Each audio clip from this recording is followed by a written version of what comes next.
But we are here regardless, and we thank God for that. We thank God for the gift of life. Yes, it is Friday, as I've said, and every Friday we know we'll be drifting. But first, before we even get to the drift part of things, why don't we take a look at things that have been making headlines as of yesterday. Number one, the ODM party, through its Secretary General Edwin Sifuna, have termed the headline "Raila retires" on the Daily Nation newspaper dated 5th September as misinformation, registering their disapproval. In a press statement to Newsroom, the party denied announcing any exit plans or retirement of its party leader, Raila Odinga, from his position. The statement further goes on to term the story as an absolute bad faith and intended to create despondency among party supporters while fanning pandemonium in ODM. As a requirement for the African Union Commission, its chairperson is not allowed to participate in local politics, but only serve on the continental scene.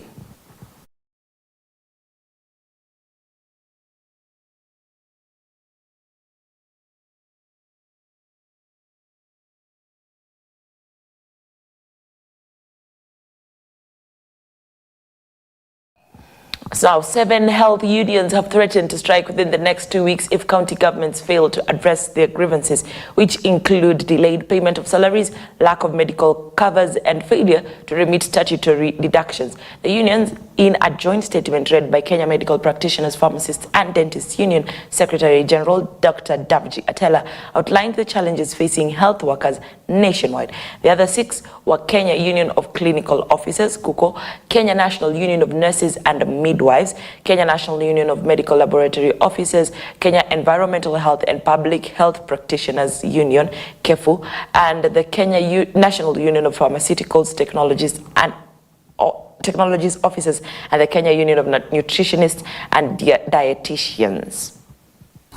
We have seen that SACCO deductions have not been limited. We have seen bank loans have not been paid. And this has resulted into disillusionment among these particular members across these counties. And it is impossible, it is an injustice, it is immoral for the same counties to expect those particular workers to report to work when their deductions are not being remitted. Therefore today, with all the unions, we have decided to give the county government's demands and say that things will not continue as normal when the plights of the same people that are expected with the hospitals are ignored. On comprehensive medical cover, we demand that all the counties that do not have comprehensive medical cover to ensure that it is installed or procured within 14 days from today. On the counties that have not paid salaries for the months of June, the months of July, and the months of August, to do so in arrears within 14 days from today. We have also asked that all those counties that illegally have been withholding the statutory deduction for all the workers to remit the same within 14 days. Otherwise, today we are saying that all the health workers, that is the nurses, the doctors, the clinical officers, the lab technicians, the morticians, and everyone, and the public health officers will be out of work as they demand for the justice to be implemented, as they demand for these things to be implemented, as they demand for their monies that are illegally withheld to be released. This is a notice that we have given today, and we ask the counties to wake up and be accountable on this immediately. Thank you. Comrades, power! Power! Comrades, power! Power! Solidarity forever! Solidarity forever! I'm looking at Davji Atela over there and I'm wondering who started the Solidarity Forever song. Now, Baraza, who is the health CS, was before a committee on health having a consultative engagement on the tariffs to the social health insurance benefits package. So far as of 3rd September, 861,000 people have registered for SHA, where stakeholders called for support in the implementation of the policy. The shift was declared unconstitutional by the High Court and is currently before the Court of Appeal due to lack of proper public participation. CS Mulongo Baraza has expressed optimism that all is set and on the rollout on 1st October this year for the same. as SHA is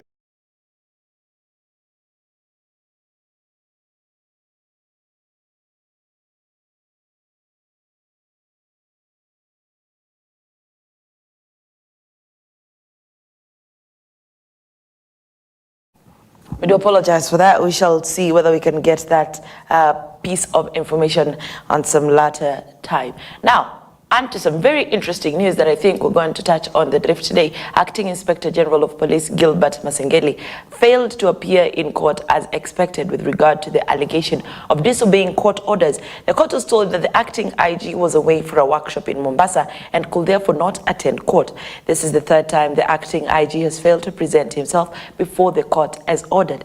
The court sought his audience so that he could explain why he should not be held in contempt of court over a missing person's case. On Tuesday, Justice Lawrence Mugambi said he would give him a chance to defend himself before stipulating the consequence of disobeying court orders. That summon is based on two fundamental reasons. One, the IG has specific constitutional duties under the Constitution to preserve or to promote the security of persons in this country. So whether they have admitted that there's an arrest or not, the orders of this court.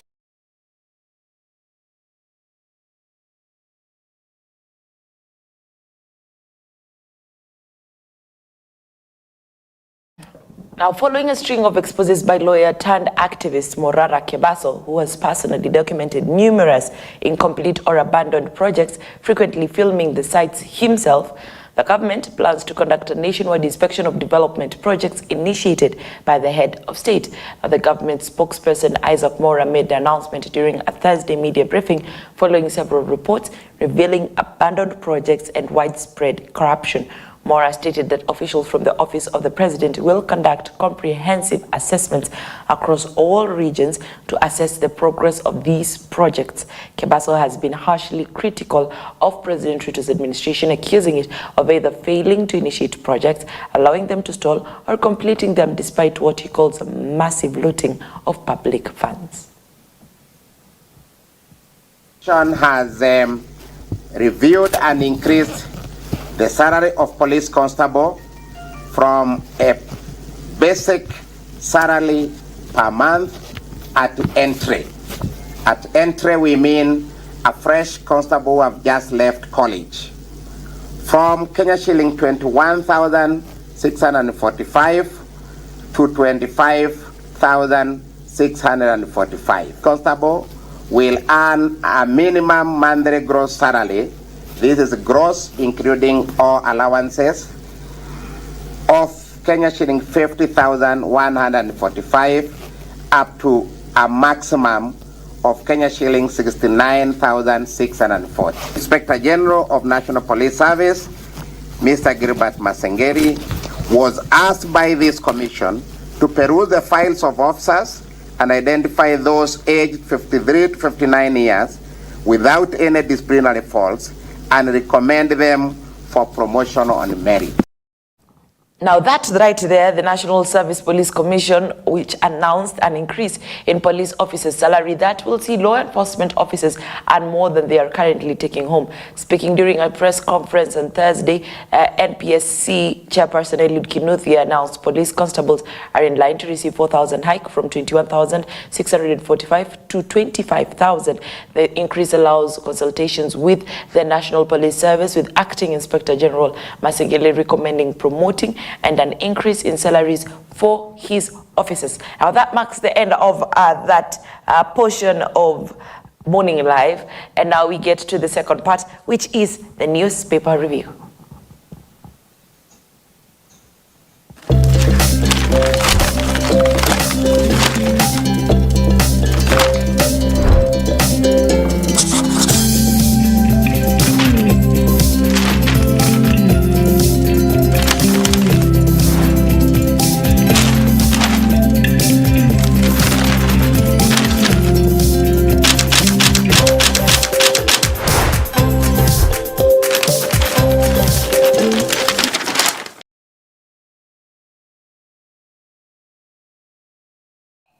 Now, welcome to the newspaper review. Number one is the Daily Nation. Of course, we know that they had a bit of an altercation earlier on with the ODM party. That is because of what they had posted on yesterday's paper, which read that Odinga is retiring, and they said that that was wrong. But today, they have something different. Impunity is the title of the newspaper. Now, Acting Inspector General of Police Gilbert Masengeli snubbed court orders 6 times of the disappearance of 3 men, joining the list of government officials defying legal directives, including on handling of protesters and cessation of abductions. That is what the Daily Nation is going with. And I think I did this also, I featured this story yesterday on News at 1, where he was seen in Mombasa's agricultural show assuring people of safety, calm, and that the police was ensuring that they will be safe and sound, something that I don't think was quite necessary.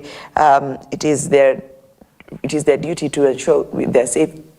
It is their duty to ensure we are safe. He didn't need to come and tell us that through the media. Anyway, we'll talk about it on the drift. Then the police get pay rise as promotions have been halted. Okay, good for them. And then, of course, the family of the late Ugandan Olympian Rebecca Cheptegei has blamed Kenyan police for not acting swiftly to save their daughter, who was not at peace for months before meeting her death. My question is, okay, let me not ask that question. I will ask it during the drift. So be on the lookout. Unions throw junior high teachers under the bus. Of course, the complaint here, the JSS teachers, let me just put it out there. The JSS teachers are complaining that the unions were striking because of them. But when the government decided to focus on their part of the CBA agreement, they were first to say teachers should go back to school. So the JSS teachers felt like they were used as pawn just to get, just for the unions to get whatever it is they needed. So now that the unions are saying teachers need to go back to work, JSS still feel that they have been left out because whatever it is they were fighting for or whatever it is they were asking for has not been actualized. That is why they feel like they've been caught in the middle or in the crossfires. I do not know what you think about that. Let's go to the Standard newspaper. When state sees no evil, hears no evil. Sleeping on the job. From Shakahola cult massacre to Kware murders and the bungled response to Gen Z's anti-finance bill protests, President Ruto's administration has in the recent past been caught napping in a number of incidences. Some say the government should have done better. That is what the Standard is going with. Then, of course, killing most foul. Cheptegei is dead after the fire assault.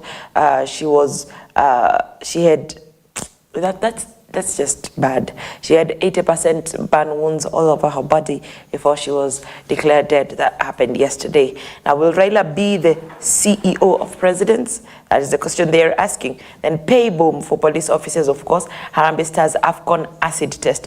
Of course, at the back of the Standard, it's always sporty. Harambee Stars have no room for error against the Warriors. Now, there's a photo there of Harambee Stars forward Benson Omala beating goalkeeper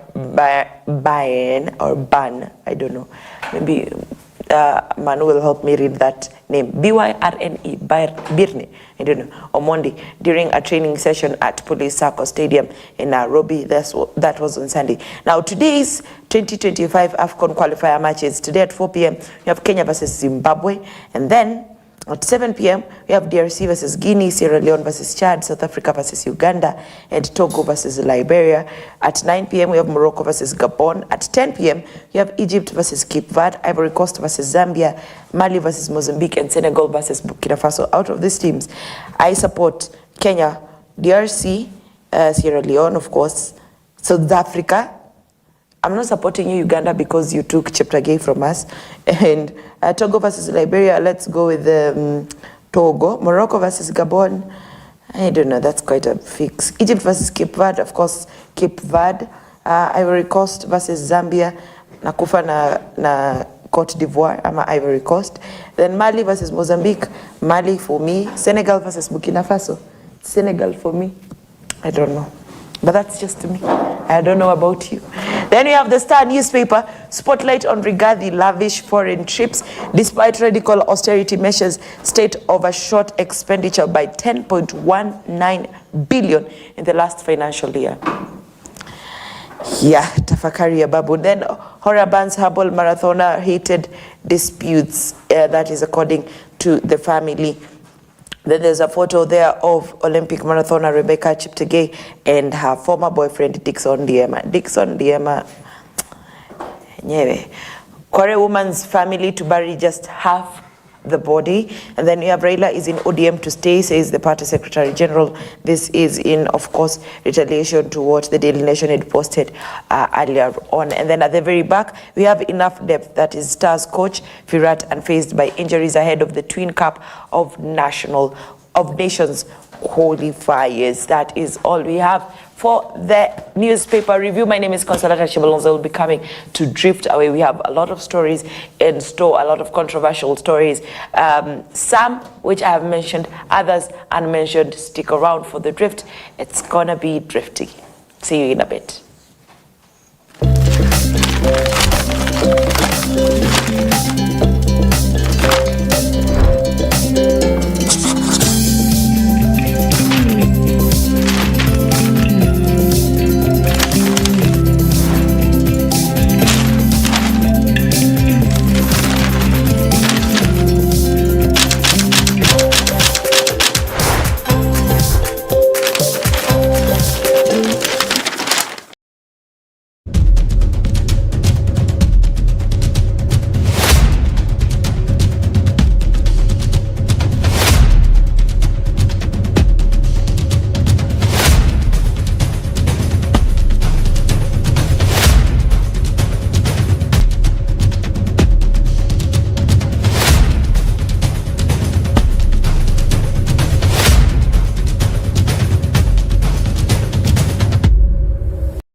I got my mind made up and I won't turn back because it is drift time. How are you, guys? It is Friday morning, the 6th. Let me confirm that. Give me a second. The 6th, of course, the 6th of September 2024. My name is Consolata Chibalonza. Lakini tukiwa drift, call me Chi and I will answer. When you call me, I will answer. Now today is a good day. We have a creative on set. We have, as with all due respect, we have a not so smart person on set, but we shall carry them as they are. We shall take them tutuachukulia. We shall take for them. Yeah. So the creative and the not so smart person, please introduce yourself in whatever order. Utaenda first Arrow Boy ama? Umenitaje? Arrow Boy. Kidogo niseme ladies first nikakumbuka. Okay. Can go first. Sawa. Welcome guys to the drift. Sijui kan mimi peke yangu. Ulienda Rema Fest? Mimi nilikuwa Rema Fest na kando yangu kuna mtu ananuka Remy Martin. Sasa nikashindwa. That's all the time we had for. Ama hapo ndio watu kuokoka. That's all the time. Nimeanza tu like na Jesus saves. So ukiona dem amekuacha jueni mstinji. As long as you're following Christ. Yeah. Hakuna mahali niliona kwa Bible Jesus spends but he saves. But anyway, so yeah, good morning. Welcome to the drift. My name is Victorn Victon. Karibuni, wacha tuone which side tutadriftia. So sina mengi ya kusema. Kitu ndasema ni kwamba karibuni sana ndani ya drift. Umesema tunaitwa drift, lakini hatuna akili. Yo, speak for yourself, you guys. Ni Kenya umesema. Please. Ni Kenya umesema, lakini kuna mtu hana akili. Kuna mmoja. Lakini ni vizuri old one out. Nani ndo anakaa ni msichana? Ni wewe tu. Mimi sikai, mimi ni msichana. Point of correction. Umekaa hujasimama.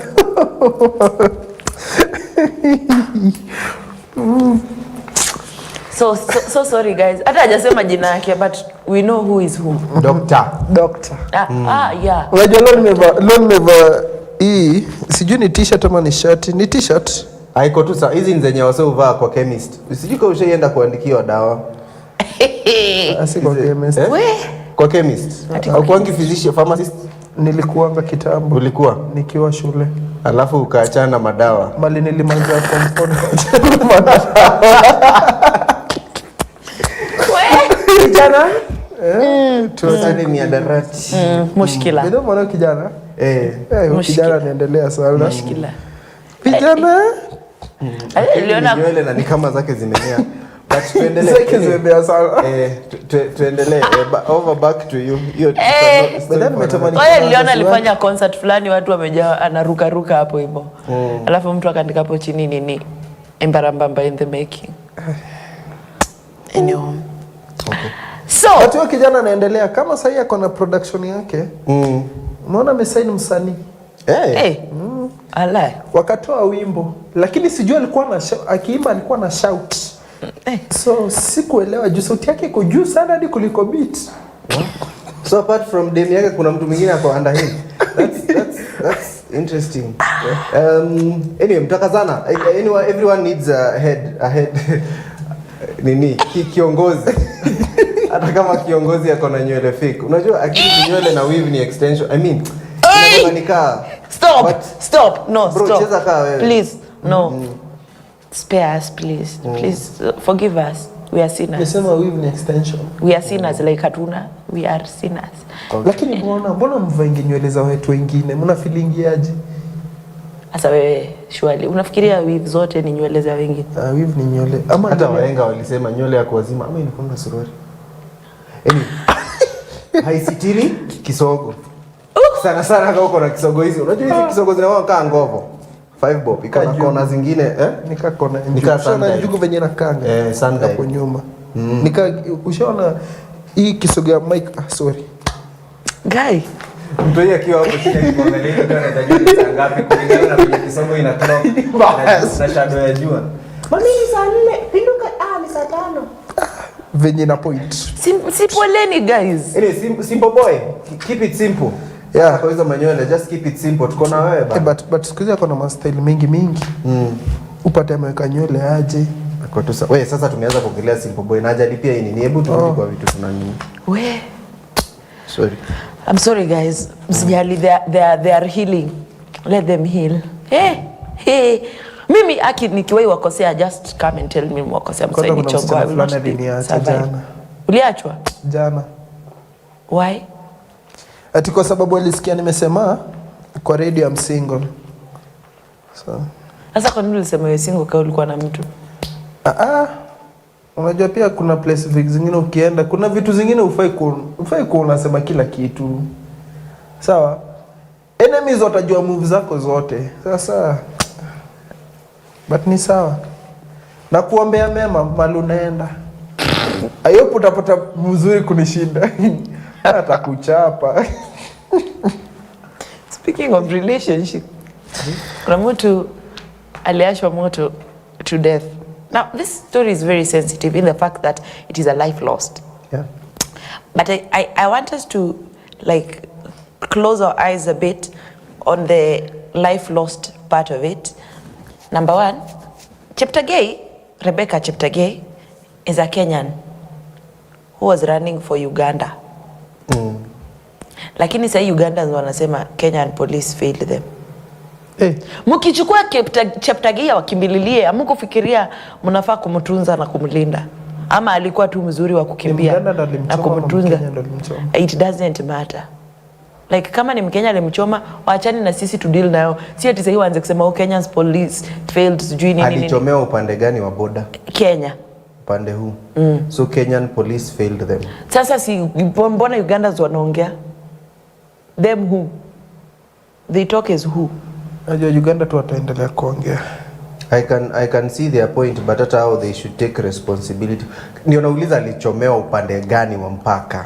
Wamesema Kenya. Alikuwa Kenya, yes. Alikuwa Kenya, but sasa unajua everywhere inaandikwa Ugandan Olympian Rebecca Cheptegei. Lazima wasisitize huko. Uganda. Na si basi Uganda wafanye investigation basi. Si lazima they are proud of nini hiyo like Uganda ndio lazima Ugandan. Sasa ubaya mzungu pride comes before a fall. So hiyo sasa I don't know why they are nining, but kama it's unfortunate, but chema chajiuza. But pia nimeona mtu mwenye amemchoma venye anakaa. Anakaa hivi guy. Muonyeshe. Haya. Guy. Hadi anakaa ni kali kwa amechoma. Kama kwa wawili wagongana hivi vichwa wanaweza toa moto. Umse ni mweusi. Ugai ni mweusi. Akiwezi sema hivyo lakini azimkini kingia kwa relationship kujani hiyo EBS roster. Alafu amevaa nini? Ngoja, amevaa nguo ya brown. Anaka Cadbury's. Unaona chocolate? Venye nakwanga ndani ile pepa. Mimi hii ni ya leo sijui inafaa kwa drift hashtag nini? Wasichana kujeni niwaambie. Niwaambie kitu moja. Angalieni watu mna date pia. Hakuna venye so akiwa mweusi sana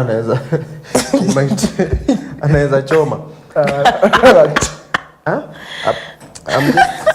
Sio poa. But I don't know why on a serious note though, sijui ni nini imekuwa ikihappen now in Kenya of late. Sijui kama kuna roho ya kuuana ama ni nini. Ama ya kifo, acha tuseme ya kifo cause wasichana dying. But wasichana wanauliwa. Nime notice kitu moja ni wasichana wanauliwa wasichana. Ukiangalia tu from pale Airbnb. Si ndio?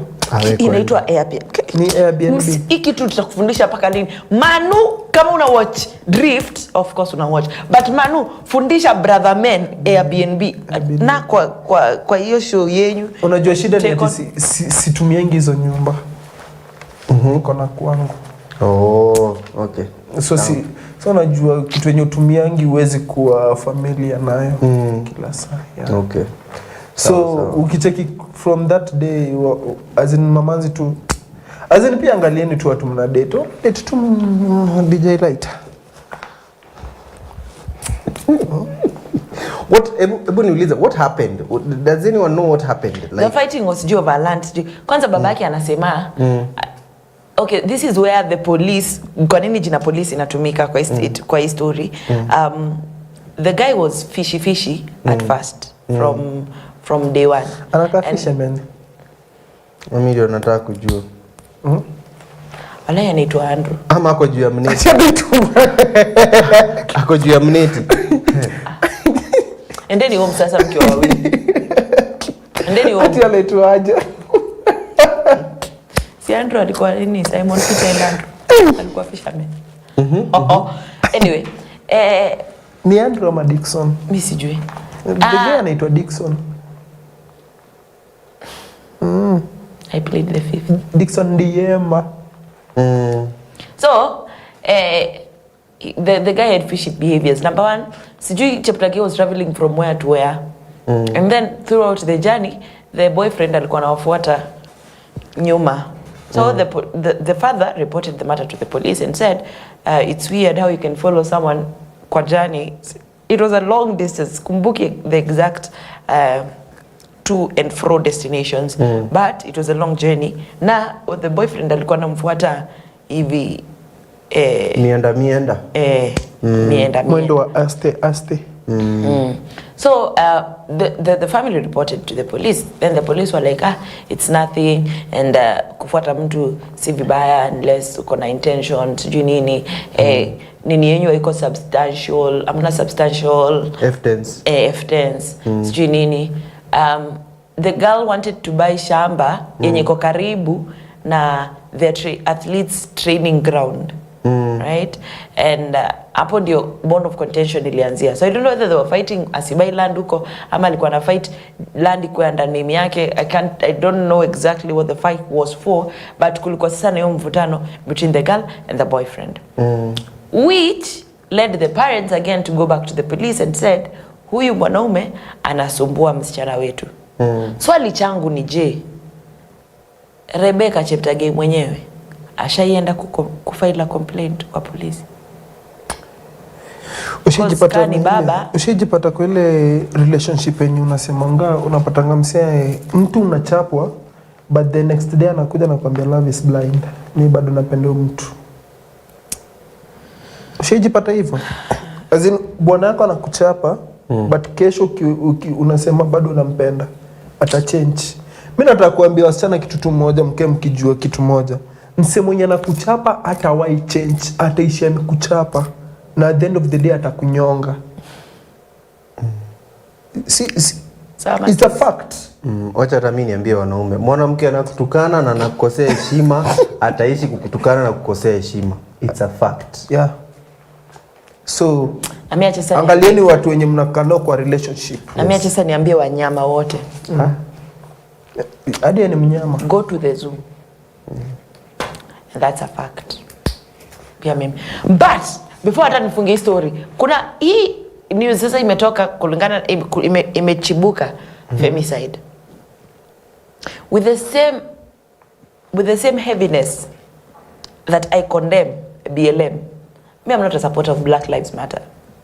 Let me just say it outright. I'm not a supporter of Black Lives Matter. Why? Because all lives matter. So in the same way, I do not want to term this killing as a femicide killing, because time and time again, I have done stories, I've read stories, I've seen stories of men being victims of violence. So to it, manicide. Ama when a man is killed by a woman in love, what do we kill? It does not matter. But when it's a woman being killed by somebody they love it, now it's femicide. Oh, now the government needs to stand for the ladies. Why? Yeah, wanaume niliambia, when you pause a man's life, it's menopause. But we need to, I agree what you're saying. Ni lazima tuache hii conversation, because these are people who are trying to hijack kitu for a certain cause. Wewe umeona kitu imehappen, sasa tutaichukua. Kidogo hata utasikia sijui alikuwa wa wapi, they are killing, sijui who they are killing us. Kama say they are killing athletes, because there's another athlete, anaitwa Nani Jerop, who was killed by the lover again. It's an attack on the athletes. By the lover again. Ona Faith hajaviguswa. Sisemi muende muguse sasa, but I'm just asking. There's nothing like it's death and stupidity and just being a criminal does not know career, does not know profession, does not know gender. Let's stop genderizing these things. You see, categorize evil. But if we are looking at the plight of athletes, so we can say that, and we look at different things. Unaona? Maybe kuna venye wengine hawalipwi as they should. Maybe kuna challenges wana face na let's look at it holistically. Sasa kama hawalipwi shida yetu iko wapi? She's a Ugandan athlete. Okay, sawa. Nasema tu plight. I feel athletes. Okay, una complain nini chi? Kipiego she's a Ugandan athlete. Jerop was a Kenyan athlete. Kuna difference. So wa Uganda wakujiwe watunzwe na athletes of Uganda kama iko. At the end of the day, whether you're Ugandan, whether you're Kenyan, whether you are finally, yes, in the same breath, Ugandan, Kenya, whatever. Tuache kusema athlete. Let's not maximize on the athlete part or on the female part. It's just wrong to burn someone with diesel. Aka jana nilisikia story ya watu. There's a friend of mine who works in a hospital, and she was telling me ati siku moja akiwa shift jamaa, I'm talking about a man, anakuja hana mapua, hana lips, juu alimwagiwa acid na nani? Na mwanamke. Na si mwanamke, na the wife. Gai yake ya Mungu, watu akitafadhali angalieni wase wenye mnaingia nayo kwa relationship. Sasa kama wewe ni wife inamaanisha ulishaangalia ukachoose ukakagua, you've been wachana kukagua. Ukipata let me tell you something, ukipata situations zingine kwa relationship yako, wacha toka, kimbia. As in try ku save life yako. Mimi nakwambia kuna msesa hii, sawa, alikuwa kwa relationship nyingine tough design yenyewe. The guy ana try kumwambia kama sio mimi basi hakuna mtu mwingine atakupata. Your statement. Surely. Hizo azini ni kitu yenye na happening hapa nje. So, let me tell you something. Before unaingia kwa relationship, unaona? Ndio ifike place hadi mnaingia kwa marriage. Unaona? Make sure umechunguza mtu wako. Acha Mungu tu. Hapa tu angalia akili ana function yaje. Unajua unaweza kuwa mwendo wazimu bila kujua. Ndio nasema ni Mungu tu. At the end of the day ndo nakumbuka wewe tamini. Tukumbuke alitoka Madhari. Umehepa magaidi huko nje, umehepa matia gas, umehepa wezi, and then kichomacho kinyumbani mwako. Anyway, Mungu atu protect too. I think kuna watu wezi ona hizo. Just God protect us. Amen. Aya. let's go back to high school, guys. There's been a string of high school dormitory burnings. Pia wanachoma. Wameanza. As in this time meamua kuchoma tu. It's fire on fire, guys. It's fire. Wameamua ni kuchoma. Ati more fire. Ndio hiyo sasa. Hiyo ikipigwa unaongeza fire. Level of burns and burner. Kuna lessons luminous na luminous flame. Unakumbuka luminous flame? Kale ka flame. Ngoja, luminous ilikuwa blue. Yes, hiyo ndio ina luminous. Hapana. Non-luminous ndio blue. Hapana, non-luminous ni ile inachoma. Ulichoma atulichoma. Uko sure ulisoma? Luminous ni ile iko na yellow, I mean iko na blue ni ile tu ya kupika. Bado wacha nisaidie wasi. Unaona kwa gas, wacha nisaidie watu. Hii ni ukweli. Ukiwasha gas ama uwashe moto, usiwashange ati inatokea ile ati watu wanaonanga kuwasha moto ama gas ati ni ile moto imewaka hadi yellow orange ati ndio ina nini. Hiyo ni kutupa moto. Once it turns to your color, hiyo ni luminous. It's not the non-luminous one is the hot one. It's the hotter one. So hii mna ningi. Ukiona moto imewaka kama ile ya candle ati umewasha hapa kwa gas yako ama stove imeenda hivyo, ati unafikiria juu moto ni kubwa chakula inaiva haraka, you're lying. Una waste gas. So punguza tu iwake blue. Ikiwa blue hivyo is fire. Acha ku stress. Ikiwa blue is fire, guys. Wow, thank you. That's a new. Haya. Finally, Machakos boys closed indefinitely. Reported students unrest among students lasted the whole night. Now girls dormitory Malili was on fire. Sasa huku ni wapi nimeenda? Just a minute. And then we have several schools from across the country. Kiarithaini High School in Madhira, Githiga boys from Githunguri. And then kuna hizi za ni Bungoma boys ama ni Bungoma High School nitangwa nini. Like there's just a number of there has been a number of school unrest. Why? Is my question. The education sector right now is highly flammable. Sijui ka ushainunua hizi vitu zenye unaonanga kuna kale ka sign ka highly flammable.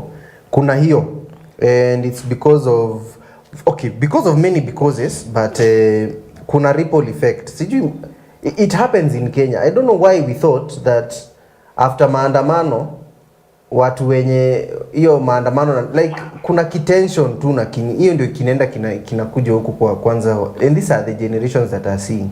Watu walikuwa wamekaa hivi wanaona maandamano wako like watu wamechoma huko wana riot for their rights na nini. They come back, they do that, and then that is also catalyzed by the fact that sijui kama mmekuwa mkiona kumekuwa na it's almost like everyone is striking. Walimu hatujalipwa, nani hatujalipwa, hatujanini, which made me think Kenya is a nation of super strikers. Yeah. Wherever Makena is shaking, shakes is Makena is shaking. Yani kila mtu ana strike. Wow, guys. And ukilala hivi uamke ufikirie tunaenda kwa barabara. Mnaenda tu. Mnaenda. Everyone is kidogo wana watoto wameanza ku strike. Maziwa ya Nyayo wanataka irudi. And they have just had stories about it. They don't even know. Wamepewa maformula huku wamechoka. Guys, did you just say that? What? Super strikers. Hiyo ni ya wenyewe. Nimekupita hiyo. Hiyo ni ya kila mtu. Guys, na just super strikers na Makena na manyele zake tano kwa kichwa. Don't see me like that. So the nation is shaking because of that. But that is kuna hiyo unrest sana because of those factors. Teachers are not comfortable. Again, parents also are not comfortable. Ndio nasema the education system is highly flammable sai. In fact, we can talk about the whole of it because hata sijui kama umeona hii model mpya ya kunini watu university na venye yeah, the new funding model. That's why I'm saying the whole education system is flammable in Kenya right now. So you cannot expect ati huku juu kunachomeka na huku chini kuko kando inaendanga hivi kichwa. Guys, tunaongelea kuchomeka? Tunaongelea kuchomeka, si ndio? Breaking news. 17 people banned beyond recognition. Wait, what? As we speak. What? 14 others rushed to hospital with serious injuries. Wapi huko? Tuendelee tu. More information in a bit. Anyway, breaking news. So like I am saying, kuna a lot of situations in the education sector that zinafanya ikuwe highly flammable, and I don't know, I've forgotten unajua minister wa education ni nani? Anaitwa after wamefanywa reshuffle. Okay, si Magoha. Ati Magoha. Jamani. Ama Matiang'i. Magoha the only thing kwa hiyo jina yake ni go. Hiyo go alienda. Mago. He just went. Okay, Minister of Education ni nani? Unajua mimi hata. It is Kumbuki but ni someone. Hadi ujui. Hey, Kumbuki mimi nakumbuka darasa.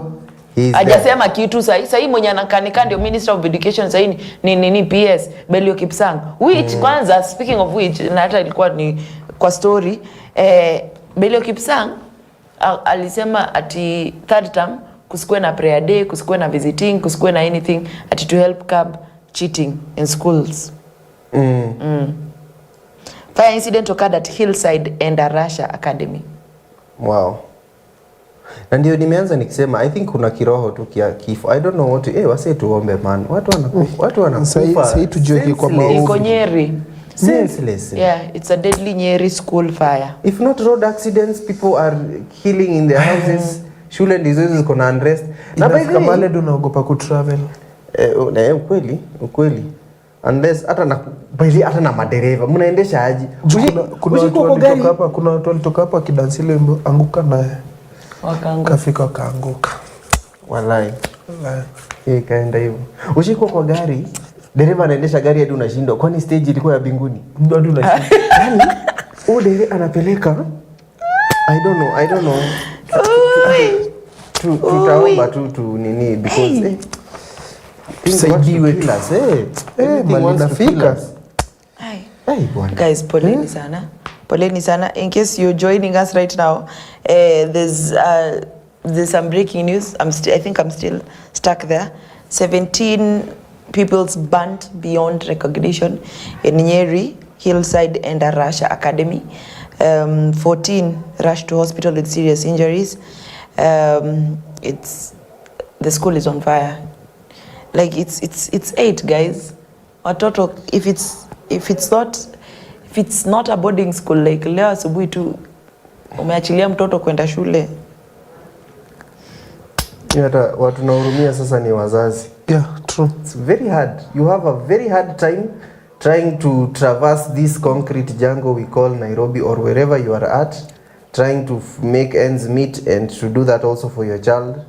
You find a school unawapeleka, then this follows them. It's bad. Where are we safe, guys? Where are we safe? Na hata sahi hata kuongea na kuwa ngumu. Haya, wanafunzi wangapi? 17. Wamechomeka beyond recognition. Watoto wa mtu bana. Now what happened? What are the cause of that fire? Hatujui bado. Kama hatuko sure kama ni hao 14. Thank you very much Mr. Director sir. Breaking news, deadly Nyeri school fire. Now, speaking of fire, tuende kwa fire. Church. Of course, mimi siwezi maliza. Sijui kama tunaweza maliza mwezi kama amjatuonyesha visanga na visangauni. So there's this Kenyan pastor from forgotten where he is from. Is it Gembe or where? He was in the newspapers yesterday. Apparently alichaguliwa akaenda ku represent unaona venye churches these churches that have branches. So huyu pastor akatuma kwa branch fulani iko huko mashinani. His holiness. Yeah. His eminence. Hallelujah. Akaambiana I need to take time and go seek the Lord so that tunaweza pata miracles and stuff. So the pastor went missing for like 3 months and when he came back alienda kwa mlima Mountain Dew. When he came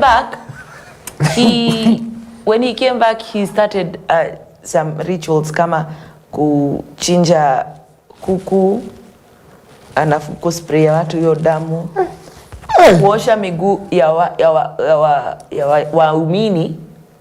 Anaosha miguu ya waumini, alafu hiyo maji iliyoosha miguu ya waumini either wanakunywa waumini wanakunywa maji ya miguu zao.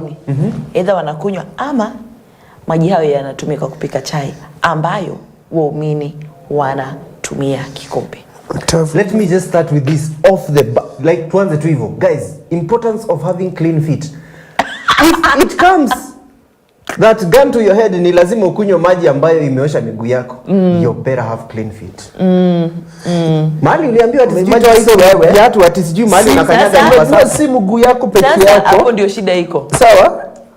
Si miguu yako peke yako. Wanaosha miguu ya miguu ya together. Waumini. Na mwenye anaosha ni huyo pasta. Unajua tu ndugu wangu ni mguu na hizo kwangangi sawa. Alafu mnani. Alafu mnakunywa. Unajua tu hii harufu ni ya mguu ya ndugu wangu. Yaani aliitoa hapa juu handshake ikakuwa foot shake. Foot shake alafu ikitengeneza milkshake kwa sababu mguu ni color white. Guy. Why though? Why though? Bwana. Aki tunafanya nini kwa makanisa? That is the definition of last supper. Hiyo mnakula mnadate. Mnalala. Yes. Na si Yesu alioshana miguu kwa last supper. Lakini ya Yesu hawakukunywa hayo maji, lakini sasa si. Na kuspring. Si Biblia inasema greater things than I did you shall do. Hapana. Bala uturushie. So mbona mmejam na hata sijamaliza na vitu wanafanya? Sasa tumesema tu just to get it out of tuendelee. Tuendelee na list. Portfolio. Na portfolio. So wananywa maji ya miguu. Alafu pia kwanza kabisa chochote kinachoendelea kwa hicho kanisa ni siri ya mafanikio ya waumini wa kanisa. Hivyo basi ukitoa siri nje, mafanikio yako hayataonekana. Oh, okay. Get? Aya. Then kuna sexual congress. Hizo vitu. So now apparently sasa ni nini unasema? Hizo vitu ni nini? Sasa sijui niite sexual what? Wewe sema tu nitasema kuambia jina. Sasa tunasema hii tunataka watu wacheza na injili my friend. Ama tumkunywishe pia sisi maji. Sasa kuna sexual cleansing ceremonies. Chaniite hivyo. So when you have for example generational curses zenye according to the pastor zililetwa na mtu ambaye ali have sex na mtu akona laana, unaenda una have sex na huyo pastor kuvunja laana. Wewe ona tufungie show twende. Bro. Pastor ni wa wapi? No, ngoja nikasirishe kidogo. Ngoja niongeze kanini? Regardless of your age. Of your age. Regardless. Kai. Sasa shosho mtamuulizia nini shosho? Unasema shosho, as we speak there's a 17-year-old girl akona mimba ya mtumishi wa Mungu. Ebu niulize, ati umesema anaitwa ni wapi huku? Ni nani? Ni pastor wapi? I promise I will get you the details. Huyu ndo mwenye unaambianga mwalimu niwachie huyu. Niwachie huyu. In Kenya. So funny story now. Tulifikaje? Hiyo head church venye ilipata fununu ika-recall huyo pastor, ikatuma pastor mwingine. Congregants wakakataa. Wanataka huyo. Tupe Barnabas. Choma Yesu. Kabisa. Muangike mtini na mumchome. Wow. So venye sasa ikafika mali 17-year-old akona mimba ya pastor, wakaingisha polisi sasa kwa mix. Sasa wakasema it's too much. And we thought Shakahola was the end. Shakahola was just the beginning. Was it the beginning? Yeah. Nilikuwa inaanza. I think nilikuwa inaanza sasa. Hiyo story niliona nilifeel. Una dragiwaje akili? Unakuwa lakini hata tukienda hapana, ngoja hata tukienda na hiyo logic, kama unalala na mtu mwenye akona laana ndio yako itoke, hiyo pastor amelaaniwa aje?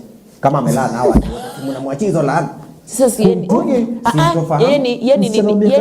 curse breaker. Ngoja, msichana wa miaka 17 sijaelewa hapo. Only thing is breaking his virginity. What do you mean that curse breaker? That is a lie. You are a liar. Yeah. Na anasapotiwa na elders. Guess why? Juu kuna pepo zingine too small for him. Zinakuliwa na elders. Zinavunjwa na elders. Enyi watu mko na kaskim. Pastor na church elders. Pastor niachie huyu. Akapepo kafuliza. Msidini na ako wewe hii hizi kubwa. Hii ndogo atana na nitafuliza. Shintwe hii. Wewe deal na EBN, mimi niko hapa chini. Wow. Yeah. Hiyo kwanza ndio linikasirisha elders. In the name of the Lord. Yeah. And people shall do great things in the name of the Lord. In the name of. Lakini wewe ile kichapo kai inakuwait. I want heaven. As in kuna mapasta wana try kufanya Jesus anajioneanga. Kuna mapasta wana try kufanya wana wakad sawa ili waonyeshe as in wana try hard kuvuta wase kwa the right way. Na tu kuna madogo modi zingine zinajiita mapasta zina work hard tuseme tu zina work zikikula kondoza zina work. But that is just, it's even devil. I think ni rituals. I think ni kitu very spirit. Huyo kuna kitu anajuana. Maybe kuna place wanachomanga kimoja na sheito usiku. Patana saa 8 chini ya mbuyu. Wanaambia cause that those are rituals. Hawezi niambia unaenda mahali unapotea, unaanza kuchinja sijui wanyama. Unaweza unachinja, unawamwagia damu. Wherever blood is nini, hiyo ni covenant. Hiyo ni kuna kitu ina happen hapo. Na wanakunywa hiyo damu. Kwa hiyo ndio nilisikia nikasema hata Wamasai hawakunywangi damu ya kuku. But like wanakunywa hiyo damu in the name of cleansing. Hata nilikuwa naona ati kuna ya kukunywa damu ya kondoo.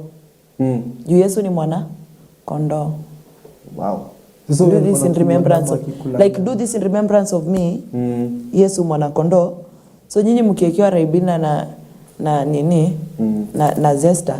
Sasa wacha okay, but poleni ni mimi tu. Kitu ulifanya mbaya ama kukunywa damu ya ukweli. Kitu ulifanya mbaya pastor, ulisema ati hiyo ni ya kanisa yenu peke yake na watu wasitoe hiyo siri. How do you know? Maybe mimi ningetaka kujoin kanisa yako. Please. Hizi vitu online. Kama mimi naweza kujua. Bravo. Kama azin kama elder kwa elder kwa opportunity ungekuwa na kondoo wengi zaidi. Na elders zaidi. Kwanza elders na radicals. Kwanza hapo kwa elders ungejaza bana. Na elders ni elders like unasema ni wazee. Ni wababa tu. But this is wrong. Wale tena hao ndio walipatikana kwa hiyo church. Kwanza hao ndio walikuwa kwa front line kusema hapana tutaki pastor mwingine. Nakwambia kama Mungu akona kitabu ya wenye wataenda jehanamu, akona kwa pocket book kingine hapa kando kwa wenye watalalishwa hivi over the lap ya shetani, teremsha suruali. Yaani unaenda unafanya vitu kali kuniliko hata mimi ndio shetani. Tunabishana nani? Mimi ndio Chief General Commander of Wickedness. Unapiga compare. Unapiga shetani compare aje? Wewe. Wow. Yeah. It's like that guys. Wow. Azinadi saa zingine una feeling hata ushetani akutu hapa. Hawa tu hizi. Me think by kuna vitu I think hata shetani hajafikiria like we are over creative. Hebu niulize. Uliza. Wanaume poleni, let me not but ni ukweli. Majority of wenye wanakuanga huku kwa hizi kanisa na wenye wanaumianga ni women. I don't know why. Where are the men? Wa how women? Mimi naona shida nyingi za hii nini zinakuanga of society zinakuanga because of lack of strong men in the nini, because me I'm wondering kuna mtoto alienda huko msichana, kuna mama alienda huko ni bibi ya mtu 17. Exactly, ni bibi ya mtu, ni mtoto wa mtu, ni brother ya mtu. Ndio sister yako ama mamako ama shosho yako ama nani aende kwa hizo kanisa. Wewe uko wapi? Labda ni elder kwa hiyo church. Bro, hakuna mwanaume alienda akafinya pastor nini? Labda ni elder kwa church. Sasa imagine kama babako ni elder. Babako tu ni elder kwa hiyo church amekaa tu akisema yes Lord. Yes Lord. Sirika ule pastor mwingine. Unajua hata shakaola bado hatuja heal bado. Sini juzi tu tulikuwa I remember Victor, you remember we had a story the other day ya ule pastor mwenye anakuanga na ulemavu kwa mguu akitoa mtu mapepo, like the video was so graphic hata hatukuweza kuionyesha kwa drift. Alikuwa anatoa mtu, sijui kama uliona kwenye ulikuwa daktari, alikuwa it was so graphic, alikuwa anatoa mtu mapepo physically. Pepo iko wapi? Hapa siwezi hata define hapa kwa hemoglobin. Umeona tu hiyo? Unajua Sunday na kuanga hapa. Sijui kama Sunday mnaonanga Christian World today. My brother, let me tell you something. Kuna pastor niliona. Sasa atoi mapepo physically, anakumwagia mafuta physically. Mafuta. Ipepe kukunda. Oh, wow. Okay. Juzi nimepata habari kwamba mchungaji mwenyewe ameaga dunia. Acha age.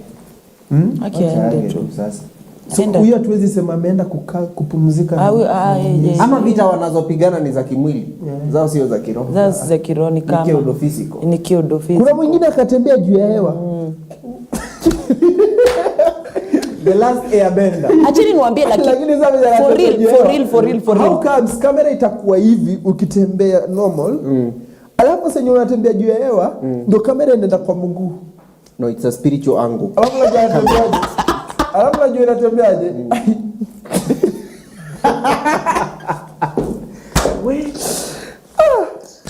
Badacha niseme tu hiki. Mwingine anaongea na kuku. Hiyo ya kuku yes niliona. Swali. Uliona ile ati umetoka wapi Gatundu? I'm the Ndefo from Gatundu. Wow. But let me say this outright. Lakini pia mimi muache hiki mnasemanga tunaomba serikali, msiombe serikali tafadhali. You can't afford to be stupid and blame it on the government.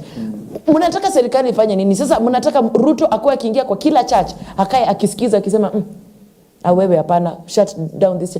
Bro, you have the Bible. Read it for yourself. You decide to go to a stupid church, you die there. Au watu wenye walikufisha wakuzike tu. Hiki kitu tunafanya sasa ina shakaola mpaka leo hatujamaliza. Juu ni kesi ya watu sijui wangapi. Tukimaliza ya huyu tutaimaliza. Mse by the time we are done with him by the time hata na sentence I think atakufa tu bado akiwa anaendelea unaenda kwa kanisa. Kesi zake zikiendelea kusikizwa. Unaenda kwa kanisa unaulizwa unaitwaje my brother? Unaitwaje? Solomon. Unaitwa Solomon. Yes. Si mama yako anaitwa mama Solomon. Na nimejuaje? Umejuaje? Uko na ndugu anaitwa ndugu ya Solomon. Na nimejuaje?